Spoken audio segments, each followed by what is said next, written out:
know that Mark Lucas is not joining us tonight. We think that Sue Sullivan and Todd McGrath are joining us tonight, but thought we would get started anyway. Our colleagues from the Sewer Commission are here. Bob Higgins, Ken Johnson, sorry.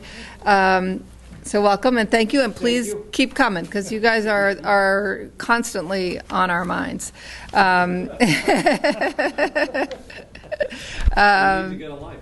Yeah. They probably want to open up their meeting. Thank you, Joe. Do you want to open your meeting? Yes, I'd like to make a motion, Kenny, that we open the joint meeting with this board and with the Sewer Commission. So, make the motion, Kenny. You second it? Second it. Terrific. Thank you. Okay. We're on. Thank you.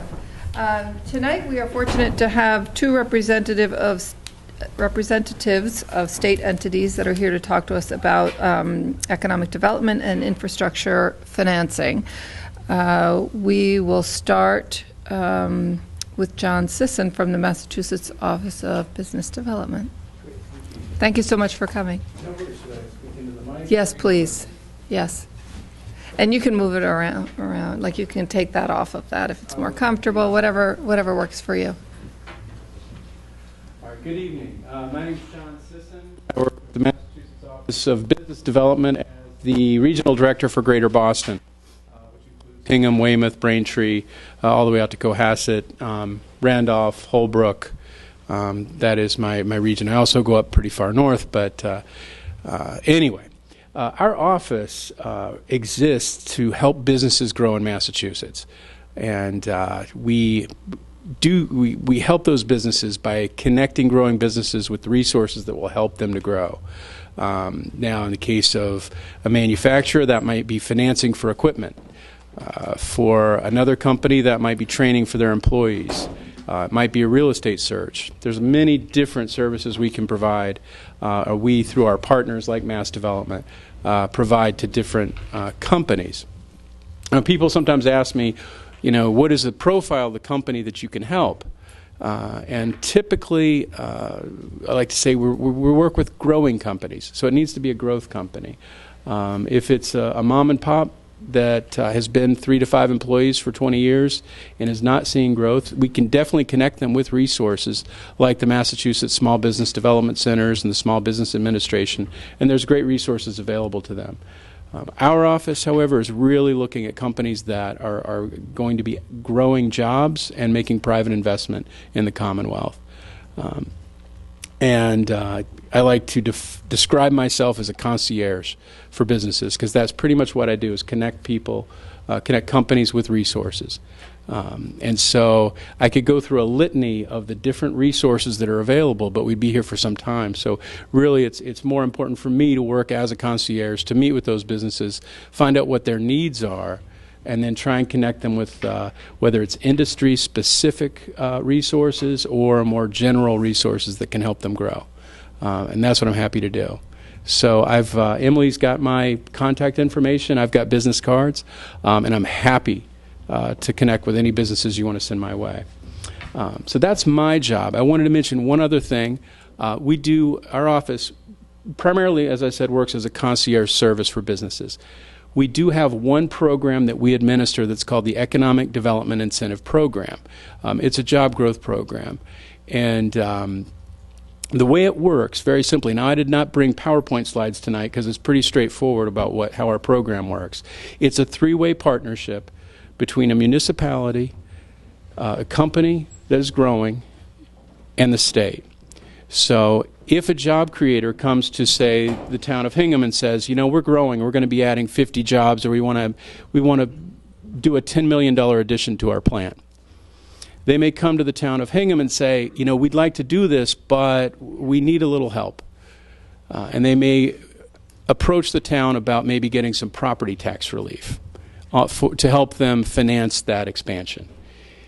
If the town of Hingham, for example, if the town and the company, the job creator, come to an agreement about some sort of property tax relief, and that can take a couple of different forms that I won't go into at this time.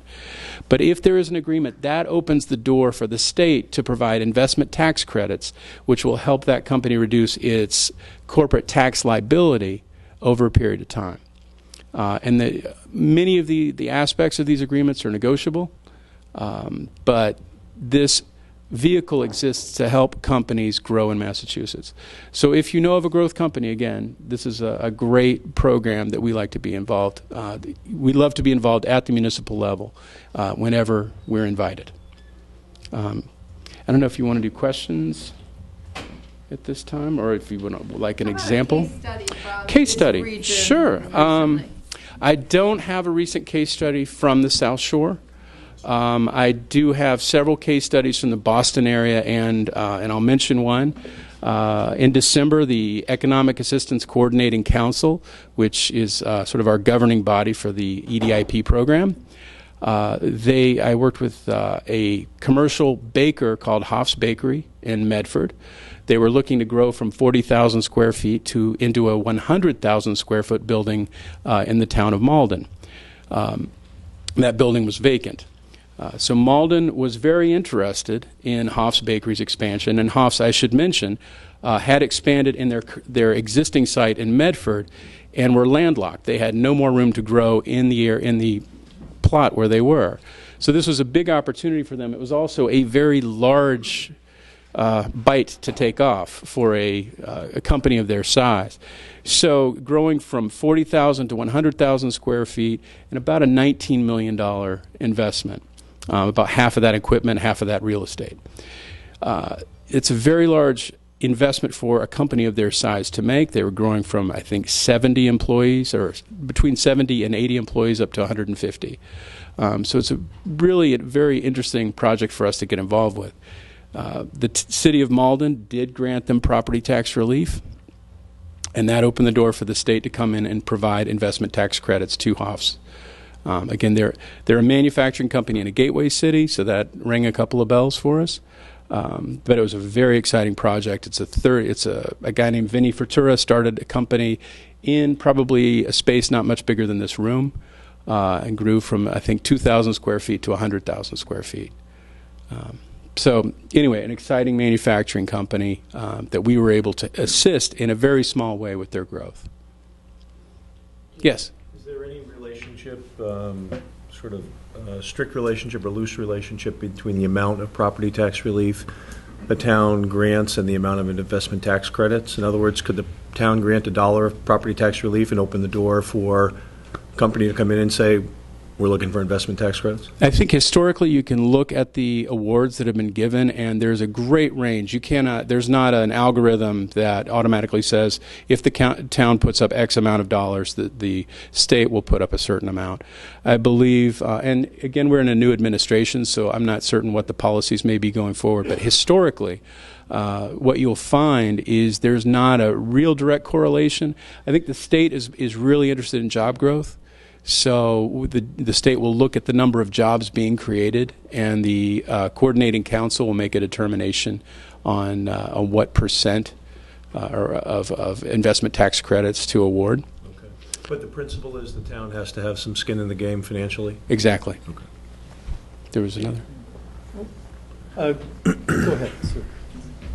No, I was going to say, I've actually had the pleasure, I don't think John knew I was going to be here tonight, but I've actually had the pleasure of working with John in Boston on a number of projects and all with a lot of the businesses that I work with.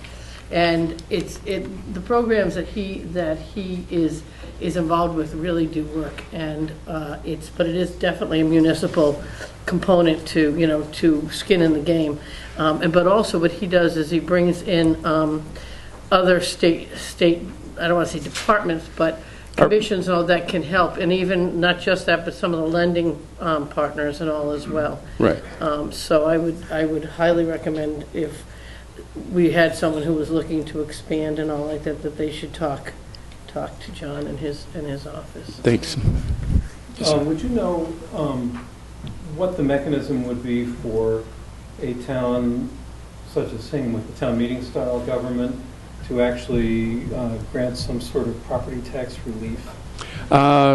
Yeah, no, I've worked with several towns, including the town of Dedham. recently gave, by unanimous vote, by the way, I don't know that happens in town meetings a lot, but by unanimous vote they gave what's called tax increment financing to MS Walker, which is a liquor rectifier, a alcohol manufacturer and distributor who was being basically relocated from Somerville because of an eminent domain taking by the MBTA. Dedham saw that this company was going to create a $50 million plant somewhere in the Reedville area. They selected that area, and Dedham was very interested in those manufacturing jobs being located in that site, which is a former, I think, Stop and Shop distribution center, which has laid vacant for some time. So the town was very interested in attracting that company to Dedham, and the timing, I think, is important. The EACC meets quarterly, and town meeting, so in terms of lining up the town meeting, because any property tax or any property tax relief agreement needs to be voted on and approved by the town before it can come before the EACC. So it's a town meeting vote that would approve property tax relief?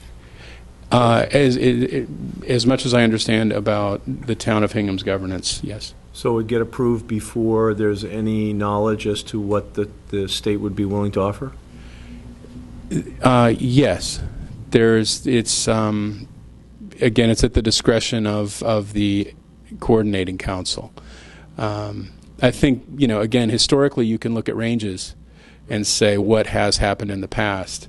But procedurally, do you find that to be an impediment to more sort of a greater penetration rate for what you're trying to do? I'm not sure I understand the question. Sometimes that's a difficult thing for town meeting someone to explain. We're going to approve something and we don't know if it'll be enough or whether or not we'll have to come back to you because we don't know what the state's going to do. So from a practical standpoint, procedurally, I would think that would be a big problem across the board in any towns, but that's why I asked the question. Well, there's two things to that. One is sometimes the incentive is local only, so it would be, say, tax increment financing or a special tax assessment that would not be matched with tax credits from the state. In the case of MS Walker and Dedham, that was what happened because there was not job growth involved. It was strictly a retention project. I think in an example where you do have job growth, the state is definitely going to come to the table. And I think, the negotiation is really, to my understanding, the process at the municipal level is typically a negotiation between the town and the job creator. In terms of the EDIP program, it's more of an application process and an award. And as I said, there's ranges historically that I think people can use to guide their expectations about what the tax credit award may be, but there's not really the same process. It's more of an incentive. It's given as an award. Just so some of the things that I've done, I think that as a town, we're not making a decision based on what the state will or won't do. Yep. It's you're just making the decision based on if you want that particular company with that job growth and that, if it does what you want it, if they're doing what you want them to do as a town, and then that's separate going forward what the state does or does not do for them. I mean, if the state doesn't help them and they don't feel the project is feasible, then the town's lost nothing because unless we were willing to go that much higher. But that's not usually give that much more. Right, but someone who negotiates a lot of these things, you want to see all the sources and all the uses, and you want to try to satisfy yourself that you're giving the minimum possible amount to make this thing successful, and that's what every party who's being asked to do something wants to satisfy themselves of.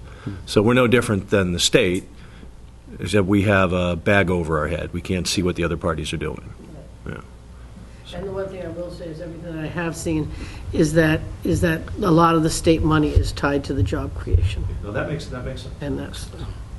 And I think, and this is just one, maybe, half of an eighth of the overall site selection process. I mean, there's, the quality of life in your town, the tax rate, which I think is attractive, transportation, infrastructure. I mean, infrastructure is foundational to all this, whether it's electric, gas, transportation, or whatnot, right? So I think those are really important considerations. This, I think, is an incentive when you have a particular employer. You're like, we really want these jobs here. What can we do to get them to stay here? Yes, sir. Question for you. If the town elected to go in this direction, are there any other benefits, indirect or direct, to the municipality at all? Besides, are there any indirect benefits to the town? Could we receive some other type of benefit by going forward this from the state, the town itself, not the builder or is there any other benefit that you we mean might a benefit, be able to receive if we go forward? A benefit from the state to the municipality, or directly right to the municipality? Is there anything? No, I'm not aware of any program that is a sort of reward to a municipality participating. Whether providing property tax relief. I do think there are a good many benefits that are and are not difficult to calculate based on job growth, whether they're economic development of if you have a manufacturer in town. I mean, is the supply chain also local, and are those jobs local, or do workers at an IT company, where do they go to lunch? I mean, or if it's a corporate office, how many people per year are they putting up in a local hotel? I mean, there's all those sort of ancillary, I think, benefits that I think people can calculate. I'm not good at that. Thank you. Mm-hmm. Yes. How long does this property tax run? Is it an indefinite or? No. There's a finite point? I'm starting to question the wisdom of not bringing a PowerPoint. No, it's a special tax assessment works in that basically there's a base, and the town would always tax the base. But if the company did an improvement above that baseline, the town could provide property tax relief for that improvement, which we call the increment above the base value. That relief could be 5 to 100% for 5 to 20 years. It can scale up, it can scale down, it can be front-loaded, it can be back-loaded. There's a lot of operating room in that. That's for a special tax assessment. I'm sorry, that's for a tax increment financing. Special tax assessments are a little more rigid. It's a 5-year program where it's 100%, not only off the improvements, but also the base. So it's a much more aggressive form. The city of Malden provided a special tax assessment to Hoff's Bakery in Malden. So they get basically 100% tax relief the first year, 75% the second year, 50%, and it graduates down. The town of Hingham has benefited from several of the programs which are now called MassWorks programs. Yes. Well, I know the former secretary thought highly of towns, what towns were doing to promote growth in the right places when he made decisions on MassWorks programs. So is a town giving a tax benefit to a potential owner one of the indicia that will help with public financing for road improvements or sewer or other MassWorks programs? Right. Off the top of my head, I would say there's not a correlation, but I don't really speak for the administration on that or the new administration on that. My understanding is those are typically run as separate programs with separate administrators. I think the MassWorks program is a little more flexible in terms of what it can be used to incent, whether it is mixed-use housing development, economic development, transportation improvements, streetscape improvements of downtowns. I think there's a lot more you can do with a MassWorks grant. I do remember, language in the grant about job creation and economic development being related to that, but I think they're perhaps a little bit more discretionary in terms of what the municipality wants and what the state can do. Now, if there's economic development as part of the larger story, it doesn't hurt. One last question.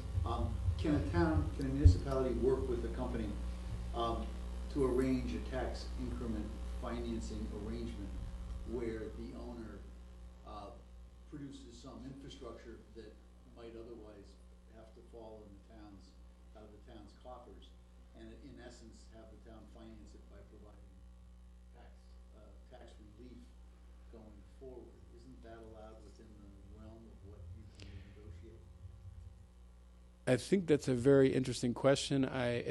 If there is job creation related to the project, or even not, if it's just a local incentive program, I think that's potential. I think that's potential. I think what I would recommend doing is having a meeting and talk through the specifics of that infrastructure and what the benefits are to the town. Obviously, that would be important for the town to want to put skin in the game for that infrastructure. What are the benefits to others, I guess. What would an example of that be in your mind, Buzz?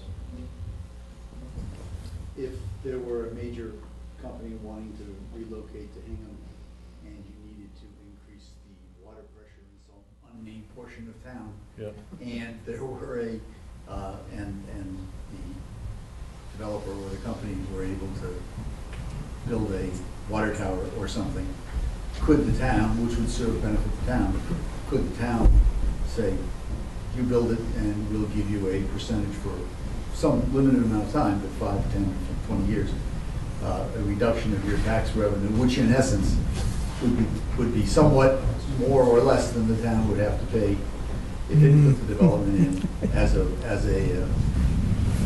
a need to attract that company.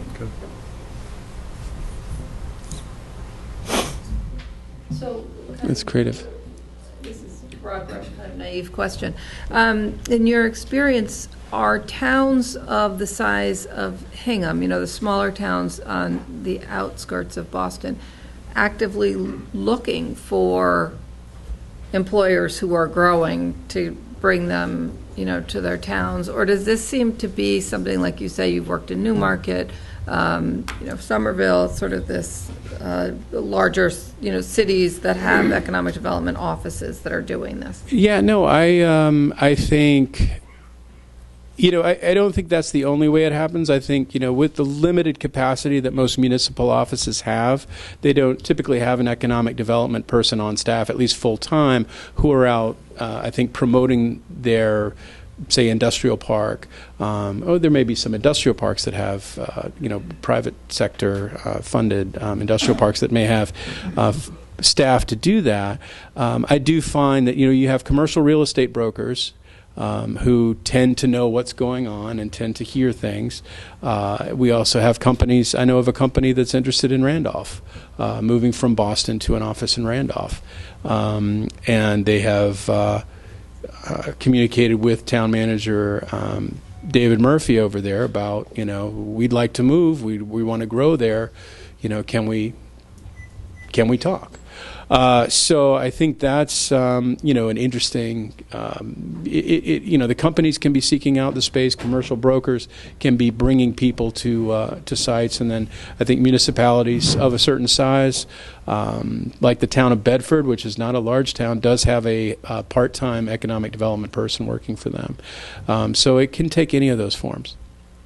How did Dedham learn about that opportunity for the vacant Stop and Shop site? I'm not sure of the exact process by which that happened. I mean, they were very much aware of the site that was in Hyde Park, Reedville area. And I believe the company had been looking for some time itself with brokers and had identified that site and had probably then approached the town regarding, the potential for growth there. But it can happen. It can happen in many different ways. Are most of the projects that you have seen in the last 5 years, when you say job growth, is it mostly manufacturing jobs? What kind of jobs? My tenure with the office is about 10 months, so I can't speak back further than that. I'll say I love manufacturing jobs. They're a lot of fun. They make stuff. It's fun to go in and see people making stuff, like in South Hingham, where I visited Dynavac back late last year. Amazing company, making vacuum chambers and on which satellite components are tested. And every engineer in my family would love to have come on that tour with me. So I think manufacturing for me personally is a lot of fun. I've worked with information technology companies, worked with manufacturing companies. We consider food manufacturing, commercial baking, and a lot of food. It has to be manufacturing, but that definitely falls into that sweet spot. But no, it's a mix of different companies that we work with, and we work with a lot of job creators. They may be film industry, they may be a lot of different stuff. What's really interesting about when you talk about the manufacturing, and I know some people always get their kind of their backs up a little bit, and oh, that's industrial. That's we got to be careful. What is manufacturing and industrial and all today is nothing like what it was 20 years ago, and I think it's a whole different type of thing. Now, when you talk about 3D printing, or you talk about import export or anything like that, or back office computing and all, it's amazing that the buildings that these are in, that people have no idea even that they're located in them. So they're not incompatible with even residential areas and all now, because you don't even know that the industry is there. People always have this misconception that it's smelly and noisy and.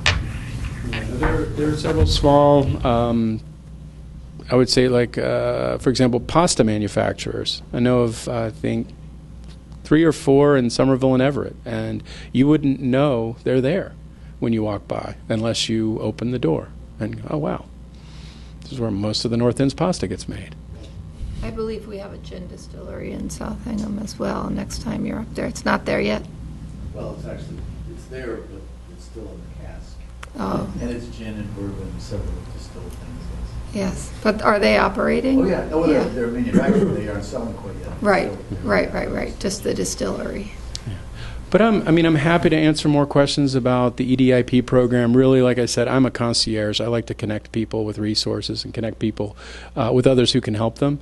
I do think I've been coming to some of these meetings over the last year, and I've really appreciated the conversation. And I do like working with Sue in Newmarket Square. But I'm really interested in. I think your long-term planning for infrastructure, that's foundational to everything I do. And so I don't want to take any time away from Rebecca Sullivan here to promote about some of the infrastructure programs that are available. But I'm happy to answer questions afterward if folks would like. Thank you, John. Thank you very much. Thank you. So Rebecca Sullivan is here from MassDevelopment. Thank you. I brought presentations. Does anybody want to? Sure. Sure. Great. Can I back this up a little bit, or? You can move it, sure, yes. yeah. Okay. In fact, if you'd like to move it, Rebecca, if you'd like to move it. That actually would be all the way better. over there, That would be great. then everybody can see. Thank you. Perfect. Thank you. Are we on?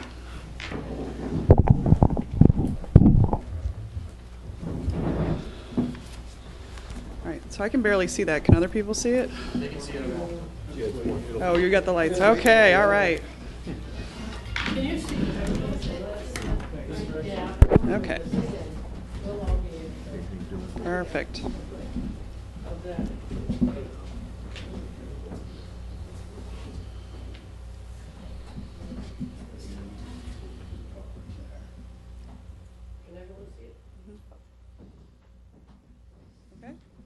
All right, great. Okay, so I am Rebecca Sullivan with MassDevelopment. And just to tell you who we are, we partner with the state. We are actually a state agency that's a quasi-public state agency. So it means we were formed by the state, but we are not funded by the state. So we're a self-funding agency.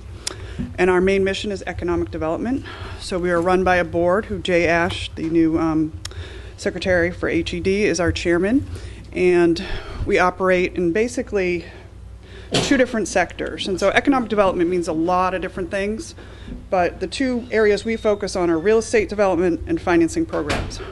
So on the real estate side, we can come in and we go into sites that people don't want. We're at Taunton State Hospital. There are all those blighted buildings. So we're in there, working with the town, taking down the buildings, getting it. It's right next to their industrial park, so we're getting it up to a level where people want to come in and invest within that industrial park. We also offer real estate services to towns as well. So, and that's not my main focus of the discussion today, but I can talk about that if anyone's interested afterwards. And secondly, we work on the financing side. And actually, John mentioned a couple different companies and how he comes in. We're actually kind of a second stage for some of those companies.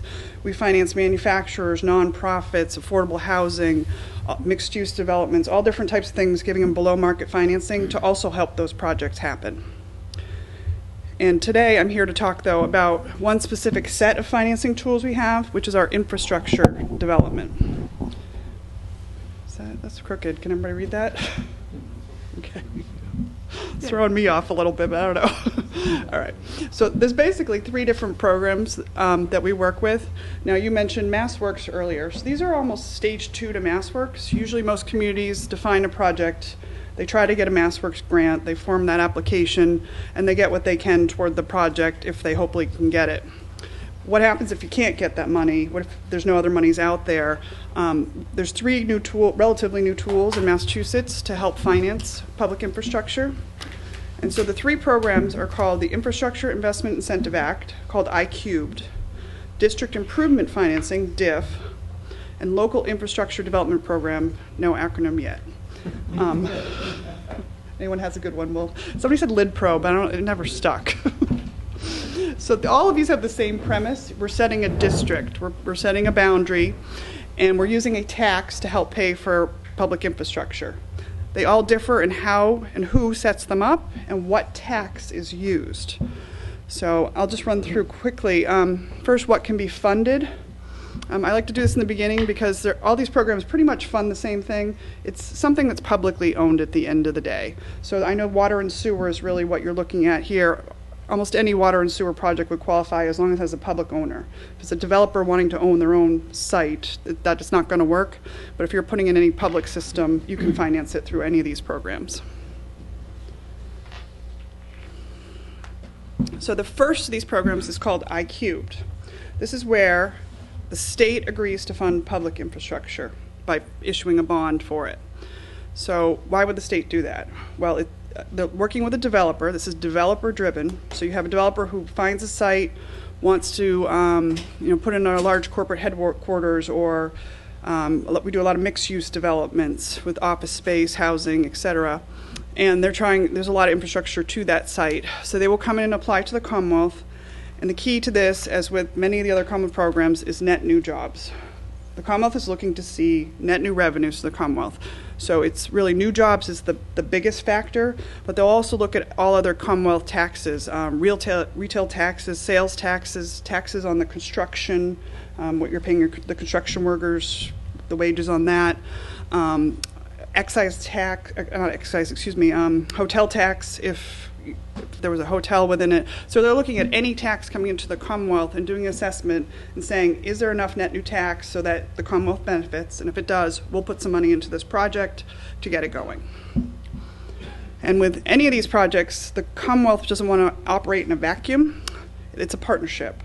We require municipal approval for these. The developer has to work with the municipality and go to town meeting in this case to get it approved. It's a partnership and a cost-sharing arrangement with all the parties.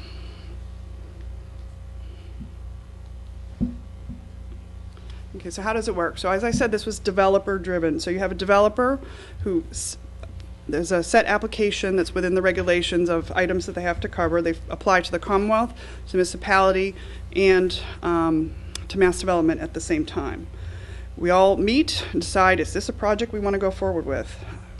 As I said before, the Commonwealth doesn't want to proceed with any projects if the municipality isn't wholeheartedly behind it. The second stage is to do just an initial assessment of, is there really the net new tax that's going to drive this project and get it done? The Commonwealth looks for a 1.5 coverage ratio. So if you're doing any type of financing, you want to make sure you have at least 1.5 times what the payment would be per year. And that's to give a little bit of cushion to say, well, is this project really going to have enough money to pay for itself? Now, there's a two-stage process to this. First, there's a preliminary application by the developer where they don't have to actually know who's coming in.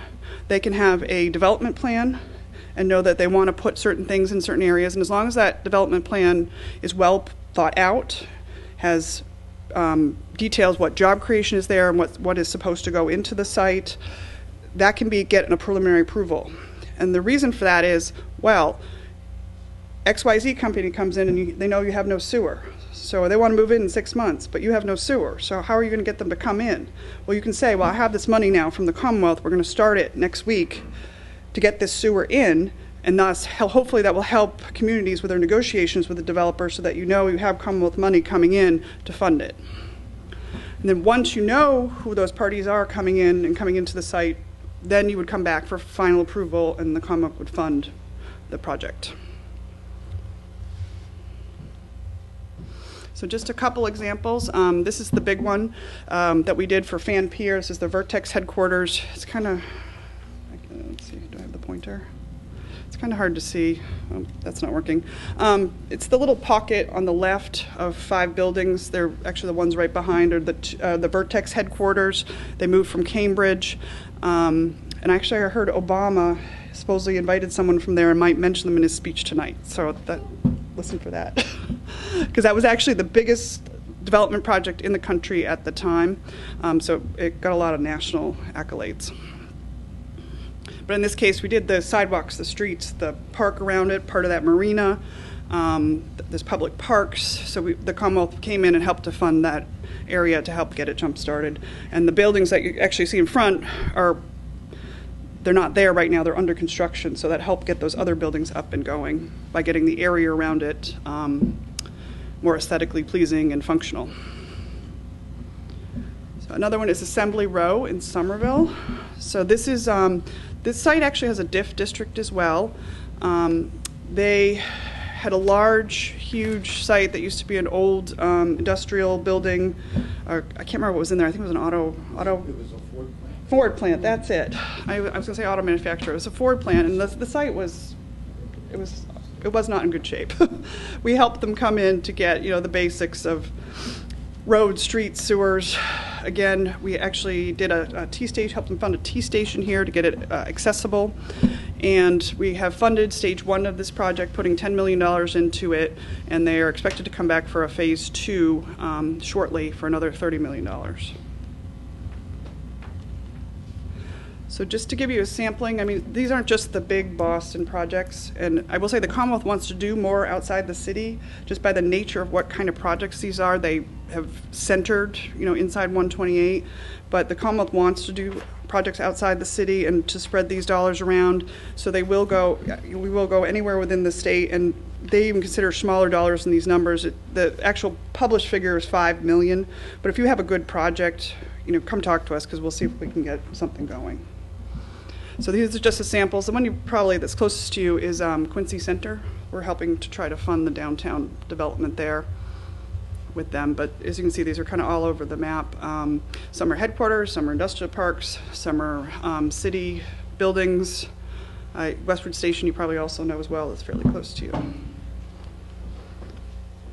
Okay, maybe I should just pause. That's the first program I cubed, and then I can go into the second one, which is district. That's a question. Please. Sure. So if we went back to the Sure. prior slide, just to pick Sure. something with maybe some easy.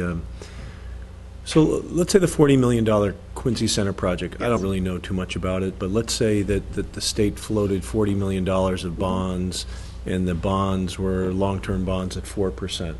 Right. So there would be $1.6 million of debt service, and you'd want to see that project generate about $2.5 million of roughly of new state taxes. Correct. And how quickly are you able to figure out? You mentioned, well, we have some money, we could start the sewer next week, which Yes. of course It's never that quick. It's never that quick. But It's never that quick. but how quickly can you sort of figure that out? Because my sense is there's I-cubed, and then you'll talk about other things that are more tax deals with the municipality as opposed to Yes. with the state. Yes. It's not quick, I'll be completely honest. It's the fastest we've done one is about 9 to 10 months. Most take 2 to 3 years, to be honest. And it depends how, if you have a company, like Vertex was the one we did the quickest. They had the company, they had everything in a row. They were able to do their preliminary approval, went straight into the city, they had city council, they could go quickly, and then they had the company, they had the jobs, they were able to proceed to the final approval right away. So we were able to do that quickly. A lot of these other ones, they're continuing development projects that are still looking for tenants, still looking for the person to occupy the building. So just long-term development. Exactly, and we can fund these in phases too. So if you have building 1 coming in, we have a certain amount of jobs. Well, we can give you, if it was a 25 million, we can give 5 million now. Right. And then when building 2 comes in, you get the next set of jobs. We can give you the next 5 million. So it can be broken up into pieces as well, and that's the way a lot of people use it. Okay. Couple questions. One is, how many applicants do you have at any given time versus the pot of money that's available to do, because to give out the money from? And also just speaking to the developments that, are languishing, that when I say languishing, I mean, a lot of the developments are ones that have multiple components. I know that, like the Vertex is not always the norm. Some of them go longer than 3, 4, 5 years, and not because of your doing, but because they go for one tenant, they can't get one tenant, they go for another, and you're not going to give them the money until you're fairly certain that they've got a P&S or a you need them to be pretty far down the road. Am I correct? Yeah, that's correct. But we do give them time in the process. I mean, we're giving them 2, 3, 4 years in some occasions to get their ducks in a row, see if they can get those tenants in. Hopefully, by having at least a preliminary approval, you can use that as incentive to say, I have money here if you come in and locate, and we'll get this project started right away. But to answer your first question, though, there's $600 million in the program. About 300 of it is reserved right now. We have 1 or 2 other applications, but that's included in the 300 that you don't see here. So there's a lot of money left and available. Any other questions? Okay. All right, so the second program is called Diff. Same premise, you set a district and you use a tax to pay for it. In this case, most of these that we've seen in Massachusetts are municipal driven. So the municipality sets the district, and the tax is actually the incremental tax within the property that helps pay for the infrastructure. Okay, so with this, actually I'm going to go to the next slide because I think it's easier to talk here. So how this works is, the greenish box on the bottom is your base tax that you have today. The line, number 2, coming off of that is what it would be with inflation, so that's where you'd be. The premise is, well, if you don't put any money into this area, if you don't upgrade the sidewalks or the sewer, you're not going to have any growth. So that's where you're going to be at. And just by doing those upgrades, you're actually raising your base up to the higher line. Now, now I'm looking at my proportions. It's probably not going to double, but it's going to increase your base. So you're going to get a little bit more out of it. But then what else happens? Well, now you have this base that's larger, and you're getting growth within that. So you're getting new buildings coming online. You're getting growth within the, hopefully, renovations, upgrade to buildings. And so you're increasing the tax within that district by incenting this growth, and you're using that increased tax to help pay for the infrastructure. Did I get everybody, or did I lose everybody? So this chart really, on the y-axis is assessed value. Correct. So what we're doing is we're looking at values for a period of 25 years, and then you'd still, number 6 would still have that number 1 base that should continue to carry over down the bottom, right? Yeah, it could have, yes. Okay. But just the point there was everything is yours after 25 years back to the town.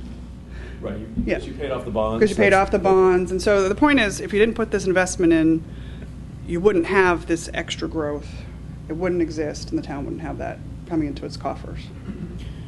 So it's the but-for argument. But for putting this in, it wouldn't be there. Right. So if you don't put in the sewer, you're not going to have a bigger industrial park. Do you know around the greater Boston area, do you know what the experience has been in terms of Obviously, you're financing infrastructure and you're paying the debt service on it, and you're hoping that the increased taxes are more than the debt service. But even if they are just equal to the debt service, you've made this big infrastructure investment, and you wouldn't see a net fiscal benefit for 25 years if the two were equal. Well, you actually can do a portion of the tax base, so you don't have to give 100% to the district. So if 25% the town keeps and 75% goes to infrastructure. So there's ways to structure it and play with the amounts. And then if you want to do TIFs, as John had mentioned, you can also work in conjunction with those to play with it, with your amounts to make, so you don't have to do a full 100% Diff district and give up 100% of your taxes. You can give up 50, 60, 75. I mean, but then it's a smaller pot of money, so it's an analysis of how much benefit do you get, et cetera. Have there been any rules of thumb that suburban towns have used in doing this? Have they? I'd say they range between 60 and 80% go back into the district, and then that residual goes to the town, goes to the general fund. And I've even seen incremental ones too, so it increases over time as the base gets bigger.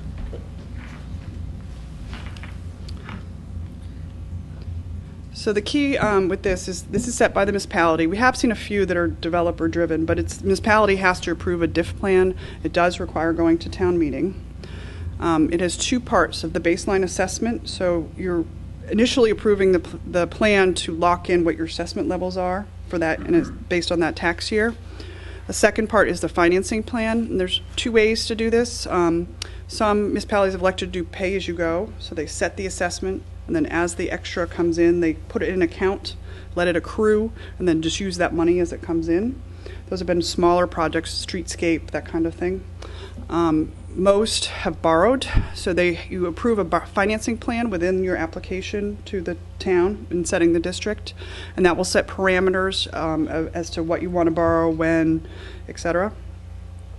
And then I will say, in Massachusetts, most municipalities have used their general obligation backing to issue these, because you get stuck a little bit in a chicken and egg because you're trying to borrow a tax increment that doesn't exist yet. So the market for that, the rates are very high. It is harder to borrow within that market. So a lot of them have used the general obligation credit to get their traditional AAA rates, with the thought that at some point they may refinance out of it and do it strictly a district financing, so that would get it off the community's books and release them from that obligation. But right now, most districts have used the general obligation credit just because of the economics of it. So some of the benefits to this, it's not included in a debt limit, which most municipalities in Massachusetts aren't up to that, but that is of value to some folks. It's a totally different type of borrowing. You can tailor it to your project. So most municipal finance borrowings, you have a book that says you can borrow for 20 years. It has to be level principal. So that means they're higher payments in the beginning and then they go down. In this, you can tailor it to what you want. You can do interest only for 5 years. You can do rising debt service. You can match it to the cash flows. So it gives you flexibility in structuring the debt.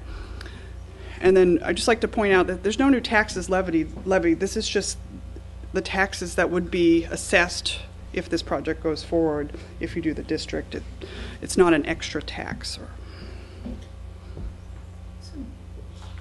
Yeah. I'm just going to ask you to walk through a scenario, because maybe I'm the only one that's not fully getting how it works. But okay, so I got a couple examples. Let me segue. All right, so first, City of Springfield. Smith & Wesson plant, they knew that plant was being redeveloped and upgraded, and the area around it was dilapidated. So they came in, they passed a Diff district, they basically locked in their assessments, and they started putting money into account as that property started putting in more taxes into the town coffers. When you say locked in their assessments, and yeah. I'm a real layman with some of this. Sure. So right now, they've got certain taxes. The assessment's going to be, it's going to cost $40 million. The assessment's going to be? So whatever it is in the year that you lock the assessment, so if you're in 2015, whatever your assessor has given for a value in that year, that's your assessment. It's your base. Your regular assessment. Your regular assessment. Okay. You're just using that as a baseline, as the floor, okay. And then you're counting and going up from there. Okay. Okay, go ahead. So that's how you figure out how much extra there is. Okay. Does that make sense? Yeah, that's, I just want to make sure we were talking the same. Okay. So if all the property in the district in the year that this is started is assessed for $100, then that's the baseline. And any future assessments that are higher are incremental assessments. They will also generate, those incremental assessments will generate property taxes, and it's those additional property taxes that will go toward paying the bonds. Yes. So the taxes that were being paid to the town on the original $100 assessment, those still go to the town, and Yes, the it does. bondholders don't have a claim on those. Yes. They do have a, Until that bond is, for the improvements or whatever the bond is used for, until that's paid off, the town doesn't see any incremental. Well, you get the baseline, what you had Right, before. right. yeah. But you But you don't get the the benefit of extra. the improvements. But you Yeah. get the benefit of the You get the benefit of the improvements, and you can keep some of it. Yeah. But most of the benefit of the improvements goes to pay the bondholders who finance the infrastructure. Right. Okay, what we've just heard is that in most towns, just because they want to get a competitive interest rate, guarantee the debt with their general obligation. Yes. So Hingham's got a AAA bond rating. If we want to get a AAA rate, we have to guarantee that debt. So what happens is the town would finance this infrastructure, and the property taxes associated with increased assessed values over time would go toward paying the debt service on those bonds. But as a backstop, we guarantee that they'll be paid. Is that a fair summary? That's exactly. So if something does happen, Yeah. you still are on the hook to pay that. And we're taking a bet that the increased property values is Yes. gonna, Has that been a problem anywhere? Not in Massachusetts. I know nationwide there's all different types of projects. So some of those green fields in Arizona and Florida, there were some issues, but that's not the type of project we do here. So there hasn't been any problems in New England that I know of. And where you hear of bond defaults, they're generally revenue bonds that are at higher interest rates where the municipality did not guarantee them. So it's a big plant or something like that was going to generate all these user fees or this or that, and demand didn't materialize, and the revenues weren't there to pay the debt service, the higher debt service on those higher interest rate bonds, and those are the ones you might read about that fall into default. Those are pure revenue bonds that aren't guaranteed. This would only be for the infrastructure of the area under consideration, is that right? Yes. So it could be in the area, it could be adjacent, near the area, just something benefiting the district. So you can build an off-site sewer plant if that was what you wanted to do. So it could benefit more than the area. It could. It has to benefit the district. It could benefit more than the district, but as long as it benefits the district, it would work. is there any limit as to the size of the district? Yes, it's no more than, oh goodness, I think it's 25% of your land, and there is a limit. It's based on You land can't make value. most of your town Oh, no. district. It's like 25% of the land and or your tax base. That's not exactly right, but it's close to that. Can I ask a question? Sure. This is probably a stupid question, but I know that some infrastructure projects are funded by betterments. And I think in particular sewer projects and projects wherein the infrastructure improvement is directly beneficial to the property owners on that street. In the event that a town wanted to mix and match so that it could perhaps, assess a betterment for a portion of it, would the state be willing to work in that kind of context and kind of backstop the Yes. betterment? Yeah, so at least for I-cubed, as long as there's job creation there and it meets those qualifications, yes, you could definitely do that. Well, like in a case like Hingham, where we're talking about it, there's not one single property owner or one single project Right. that would be driving it. It would be more of a district-wide sort of a project wherein every property owner, large and small, would see some benefit potentially. But, if the town said, well, we don't want to sock those guys with all the cost, it could be kind of a mix and You could do a mix and match a little bit. Yes. And the one thing with I-cubed too is if you can get multiple property owners to agree. It can be multiple developers, and the sites don't have to be adjacent. So if you have 7 out of 12 in an industrial park and they all agree and are willing to apply and they have job creation, you could look at it that way.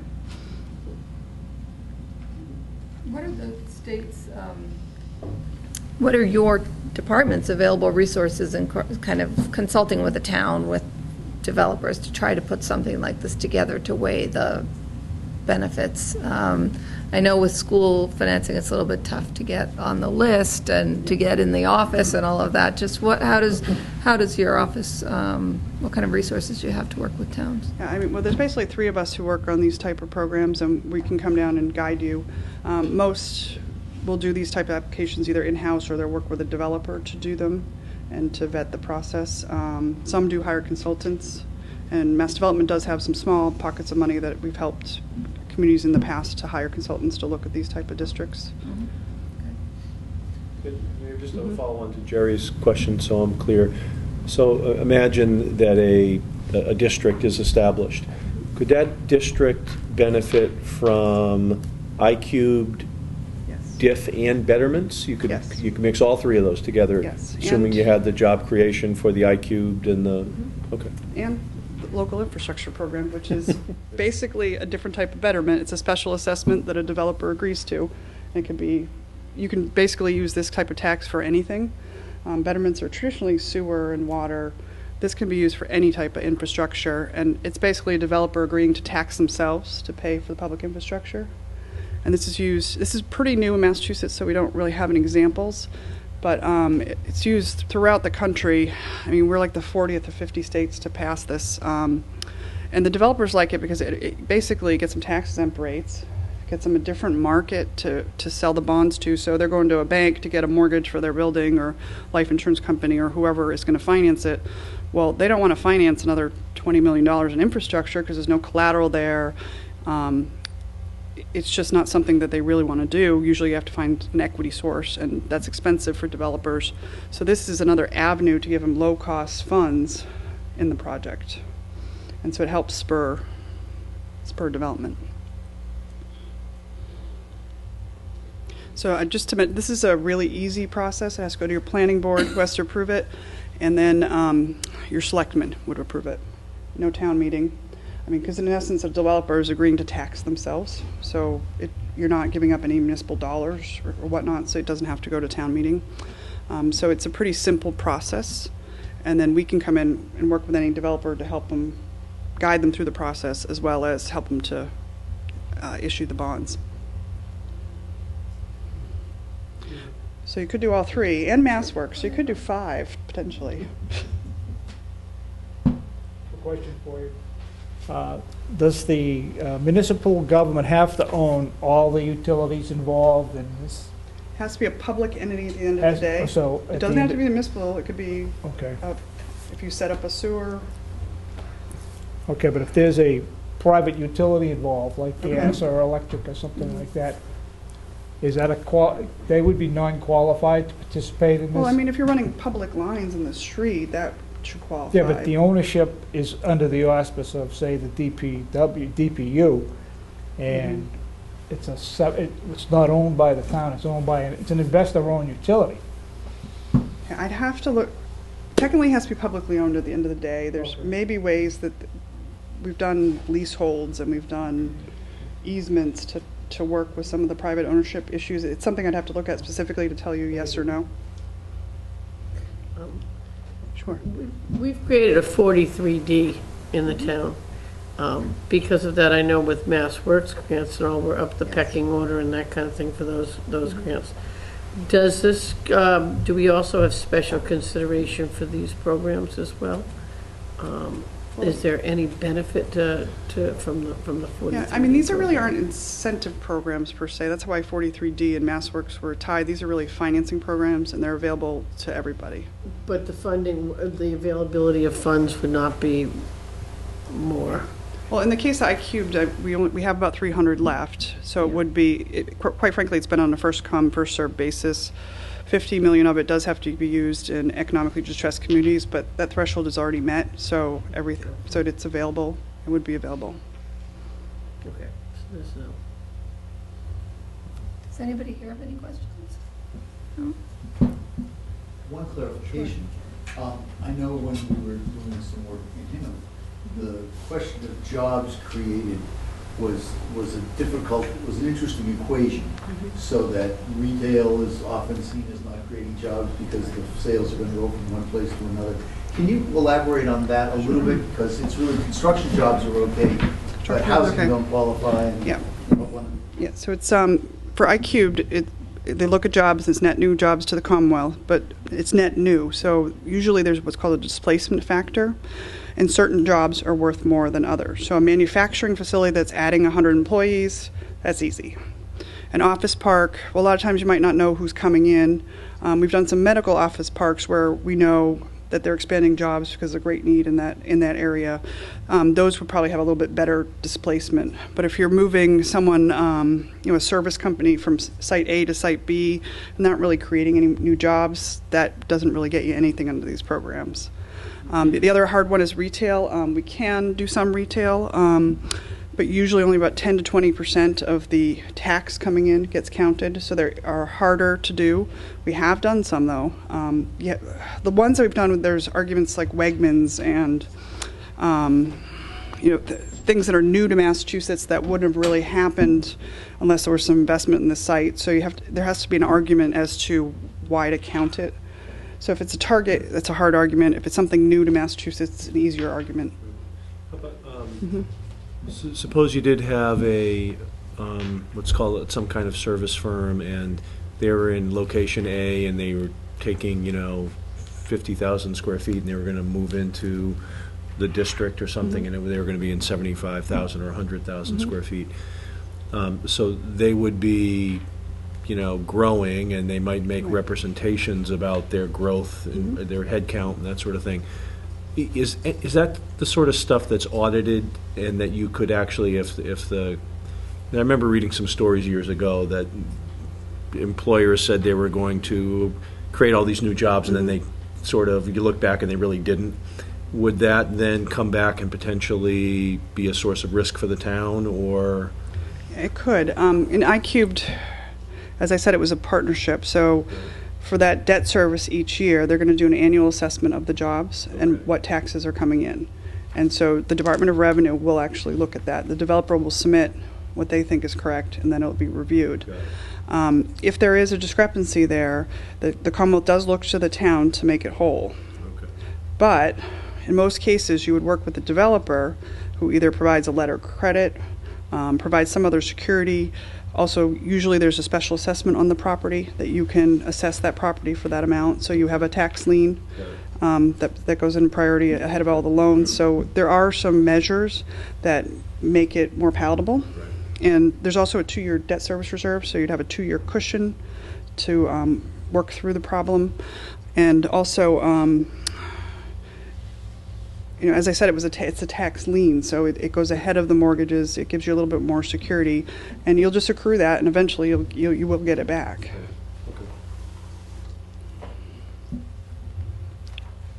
Any other questions? Do we have a room here in the audience? Sure. Yes, Gary Thomas. Can you go to the mic, please?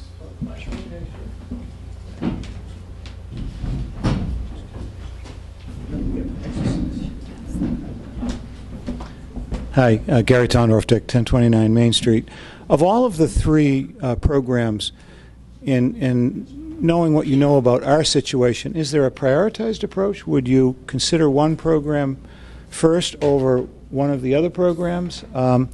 And also, in terms of developing the infrastructure, do you need to have a defined master plan of what the potential marketing uses would be that would help perhaps amortize these increases in the assessments? Well, from what I know of the program, I'd probably say Diff would be the most appropriate at this point in time. The first and the third program need developer support. So it sounds like you have a large multitude of property owners. So I think that would be hard at this point. I think what a lot of communities do with the industrial parks especially is they'll do a Diff application, they'll set the assessments, and then they'll just sit on it and figure out what they want to do. So you don't have to have a defined master plan yet. You can know that you want to do something in the district, you can start to let things accrue. In 2 years, 3 years, if you decide you don't want to do anything with it, it can just go away. But at least you have a baseline to work off of if you want to go forward.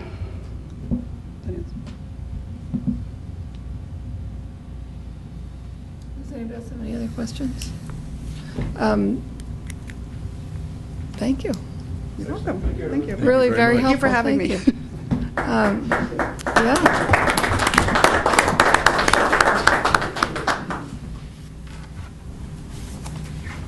So,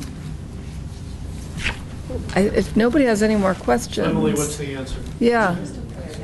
I'm ready to designate, to create a diff. But I suppose we should talk about that in context of our vision for the area. So our next meeting will be on February 24th. We will talk about some traffic considerations that Dick will lead us through, and then we'll start summarizing what we have learned thus far and figure out how we're going to make recommendations. And that meeting's on February 24th. Has everybody received the minutes for January 14th? Do we have a motion to? Move to approve the minutes of January 14, 2015 as written. Second? Second. All those in favor? Aye. Thank you all for coming tonight. I know this is not the most interesting thing to come listen to, but for us it was very interesting and very helpful. So thank you very much.